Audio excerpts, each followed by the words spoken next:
Good morning, class. So, students, I was taking yesterday this chapter, the Delhi Sultans. Okay. Today, I am going to continue it from.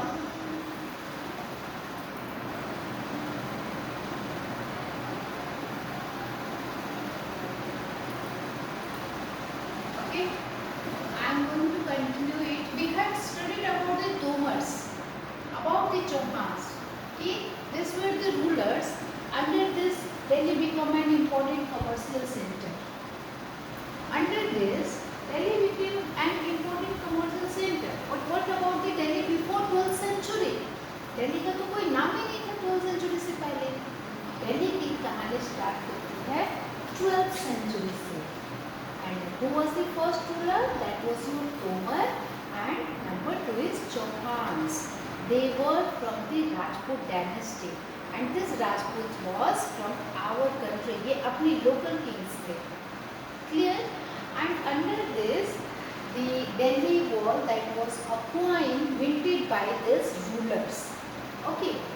So now the time of transformation of Delhi into a capital. From trading center, it was now going to change into a capital.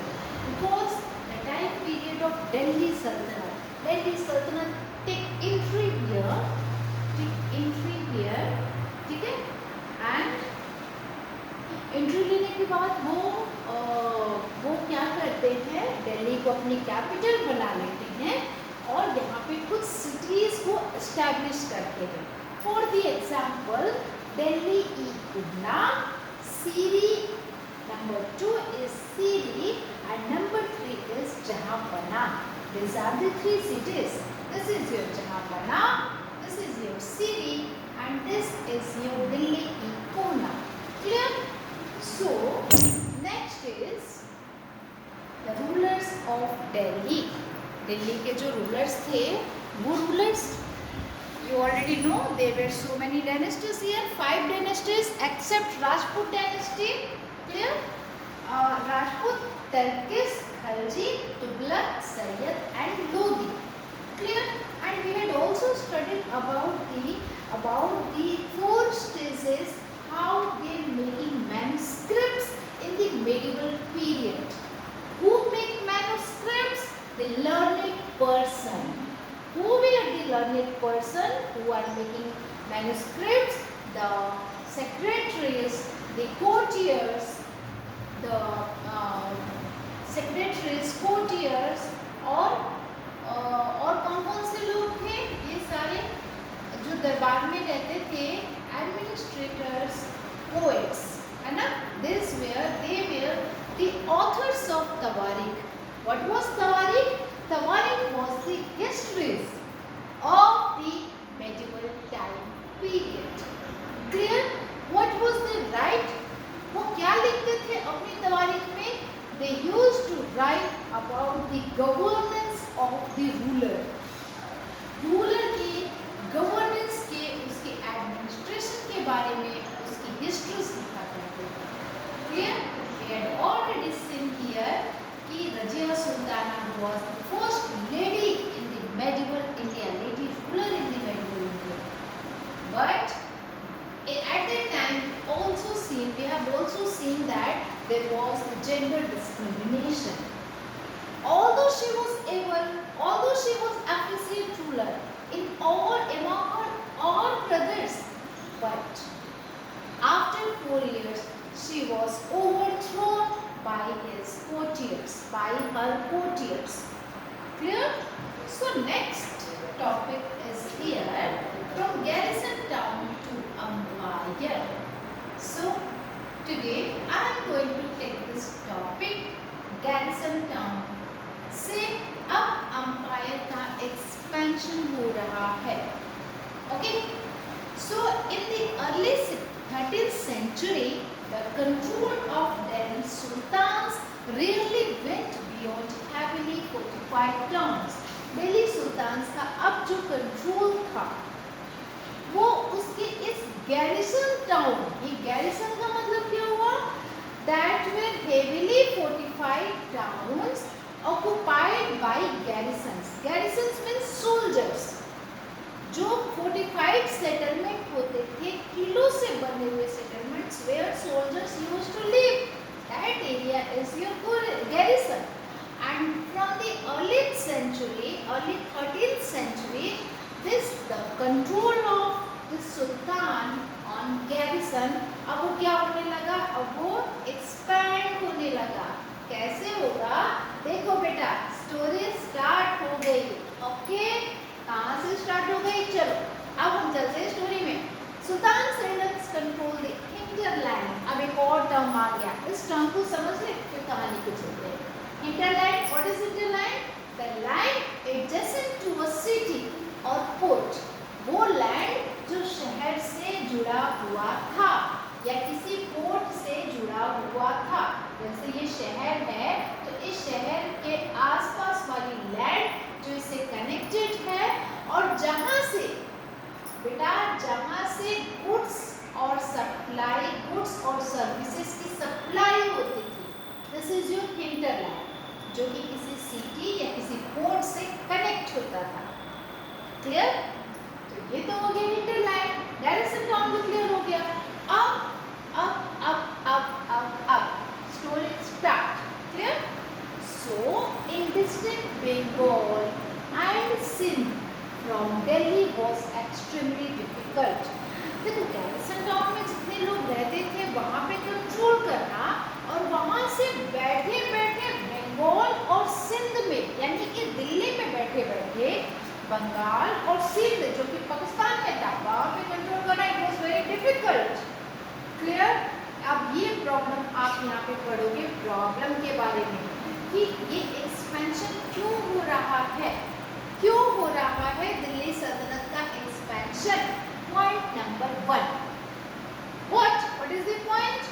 The control from Delhi in distant Bengal and Sindh, it was very difficult. दूसरी problem, एक तो विद्रोह हो जाता था, rebellion हो जाता था, वॉर हो जाता था, इवन बैड वेदर, कभी मौसम जब खराब हो जाता था, it could snap fragile communication routes. तो इन दूर के राज्यों में कोई कम्युनिकेशन रूरल का हो ही नहीं पाता था. क्लियर हुआ?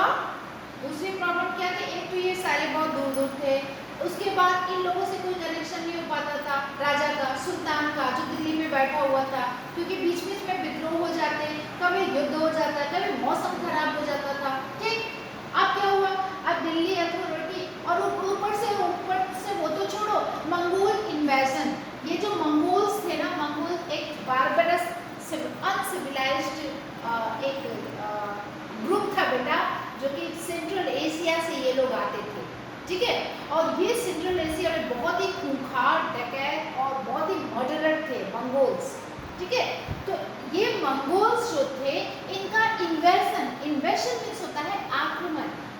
स्टूडेंट्स, डू वन थिंग, जो बड़ी बड़ी वर्ड्स है ना जिसकी मीनिंग्स आपको नहीं क्लियर है, आप यहाँ पे लिख लिया करो.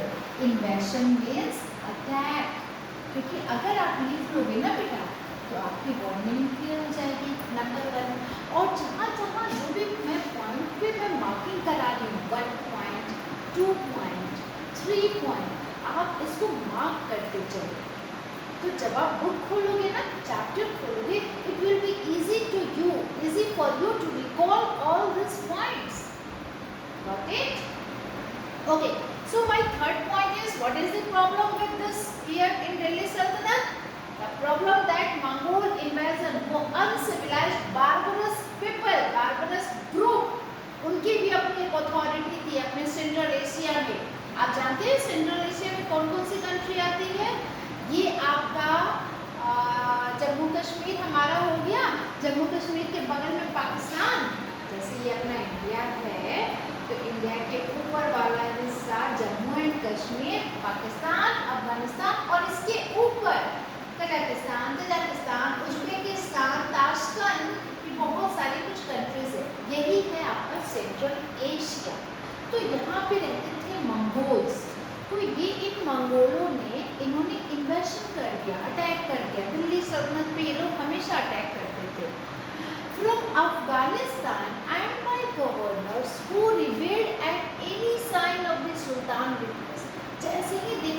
कि कोई सुल्तान कमजोर बैठा हुआ है अथॉरिटी में, गद्दी पे, दिल्ली में, फटाफट उस पे वहाँ पे क्या करते थे ये लोग, नहीं, मंगोल्स का इन्वेजन होता था। थर्ड पॉइंट, ये अभी थर्ड पॉइंट मिल गया बेटा। कीवर्ड क्या लिखोगे? मंगोल इन्वेजन, ठीक है। And fourth point is governors रिवेल। This is your fourth point. Clear बेटा? फोर्थ पॉइंट इज कि जो दिल्ली सल्तनत में रहने वाले जो गवर्नर्स थे वो रिवेल कर देते थे, बीच बीच में विद्रोह कर देते थे अपने ही सुल्तान के अगेंस्ट में। क्लियर? तो अब ये सारे पॉइंट्स मिलते थे और ये कर देते थे दिक्कत दिल्ली सल्तनत में। ये क्लियर हो गया? क्लियर हो गया ना? अब हम आगे बढ़ते हैं आगे, लो बढ़ गए आगे। क्लियर? चलो, तो अब क्या हुआ कि एक तो डिस्टेंस था, ठीक है। Number 2 communication problem, number 3 Mongol invasion, number 3 and number 4 governors रिवेल। जो सल्तनत के अंदर में जो गवर्नर्स रहते थे वो रिवेल कर देते, विद्रोह कर देते थे जब कोई कमजोर राजा बैठता था। तो 4 पॉइंट तो आपको मिल गया। द सल्तनत barely survived these challenges। अब सुल्तान था बेचारा परेशान हो जाता था। तो इट्स कंसोलिडेशन अकॉर्ड, उसने निश्चय किया कि दिल्ली सुल्तान जो दिल्ली है ना उसका कंसोलिडेशन करना बहुत जरूरी है, मतलब उसको स्ट्रॉन्ग बनाना पड़ेगा। दिल्ली सल्तनत की अंपायर को स्ट्रॉन्ग बनाना पड़ेगा। ये किसने सोचा? During the reign of Ghiyasuddin Balban. जैसे ही बलबन आया, बलबन कौन था? तुर्क डायनेस्टी का एक रूलर था जो रजिया के बाद आया था। इसने कहा ऐसे काम नहीं चलेगा, कंसोलिडेशन करना पड़ेगा, स्ट्रॉन्गली इसको पावरफुल बनाना पड़ेगा। And further expansion under Alauddin Khilji. अब जो ताकतवर थे, जिनको लगता था कि नहीं कंसोलिडेशन तो करना पड़ेगा, बलबन महाराज आए, इन्होंने किया।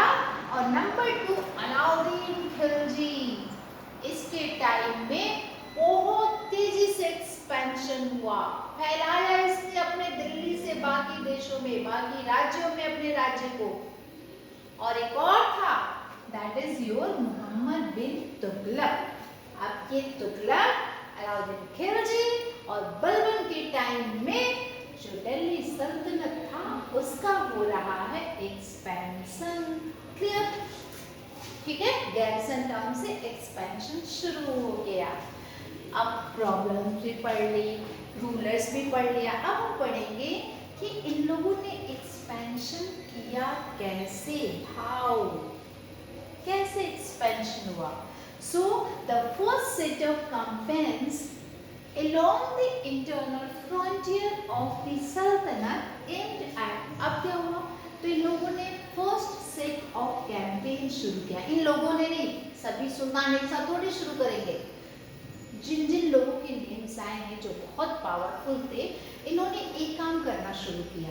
पहले इन लोगों ने इंटरनल फ्रंटियर को, सल्तनत के इंटरनल फ्रंटियर को, फ्रंटियर मतलब बाउंड्री, इंटरनल एरिया को कंसोलिडेट करना शुरू किया। उस पे भी वो एरिया जो हिंटरलैंड वाले थे, ठीक है, हिंटरलैंड जो पोर्ट के पास, जो शहर के पास जहाँ से ट्रेडिंग हो रही थी, उस एरिया को, गैरिसन टाउन के हिंटरलैंड वाले एरिया को सल्तनत ने, दिल्ली सुल्तान ने क्या करना शुरू किया? स्ट्रॉन्ग बनाना शुरू किया। इसको कहा गया इंटरनल फ्रंटियर, यानी कि फर्स्ट सेट ऑफ कैंपेन। पहली लड़ाई उन्होंने ऐसे की। कहते हैं ना कि अगर किसी बड़े से एरिया को आपको जीतना है, अपने राज्य को फैलाना है, तो शुरुआत छोटे से करोगे। तो क्यों ना, अगर आप दिल्ली में हो तो पहले अपने आसपास के एरिया को स्ट्रॉन्ग बनाओ। क्लियर? सो अब उन्होंने इसमें क्या किया? इन्होंने फॉरेस्ट को क्लियर किया, गंगा यमुना दोआब में हंटर गेदरर्स और पेस्टलिस्ट को वहाँ से हटा दिया कि आप लोग जाइए यहाँ से, हम इस लैंड को क्लियर करेंगे, ठीक है। और फिर इस लैंड को, this lands were given to the peasants, फिर वहाँ पे साफ सफाई करके उस लैंड को किसानों को दे दिया। एग्रीकल्चर वहाँ पे बहुत सारे करवाए, बहुत नए नए फोर्ट्रेस लगवाए। फोर्ट्रेस मतलब होता है किले, फोर्ट, ठीक है। तो ये सब वहाँ पे लगवाए, गैरिसन टाउन और टाउन्स को वहाँ पे स्टैब्लिश किया गया, क्योंकि अगर ट्रेडिंग होगी तो वहाँ पे क्योंकि वो लैंड फॉरेस्ट वाला लैंड था, तो वहाँ पे बहुत सारे चोरी का भी बहुत ज़्यादा डर था। तो इस ट्रेड रूट्स को प्रोटेक्ट करने के लिए वहाँ पे फोर्ट्रेस यानी किले जैसे शहर बनाना शुरू किया, ठीक है। तो ये सब क्यों हो रहा है, क्योंकि आपका ये है इंटरनल फ्रंटियर्स, पहले इन लोगों ने अपने के खुद के अंदर को मजबूत किया। अब उन्होंने जो सेकेंड एक्सपेंशन शुरू किया, एक्सपेंशन मतलब जो दूसरा फैलाव शुरू हुआ, that was the external frontier. अब बाहर का करेंगे, अंदर का करिए, अब बाहर का करेंगे। उसके लिए उन्होंने क्या किया, मिलिट्री एक्सपेडिशन भेजा, मतलब अपने सैनिकों को भेजा अभियान पे, कहाँ कहाँ साउथ इंडिया को कैप्चर करना है, ठीक है। साउथ इंडिया को कैप्चर करने के लिए जो अलाउद्दीन खिलजी था उसने बड़ा काम किया था, ठीक है। और जब उसने अपने राज्य को साउथ इंडिया तक भी फैलाया during the reign of Alauddin Khilji and culminated with the Mohammad bin Tughlaq, Mohammad bin Tughlaq जो था उसने भी यही काम किया था। तो इन दोनों के कैंपेन में सुल्तान की आर्मी ने, जो सुल्तान थे इन लोग की आर्मी में कौन कौन से होते थे, हमारी तरह आज के टाइम में एयरफोर्स, नेवी और तीसरा कौन है, air force, navy and third one is your, who is third one, air force, navy and army. तो ये तीनों तो थे नहीं उस समय, पर आर्मी थी। तो उस समय आर्मी में एलिफेंट, हॉर्स एंड स्लेव्स ये तीनों होते थे, और लोगों को साउथ इंडिया भेज दिया गया, जाओ उस जगह पे जाके जीतो, ये इनका कैंपेन था। But by the end of students, unfortunately there is no network here, no problem. I will send you the link class. See you tomorrow. Thank you.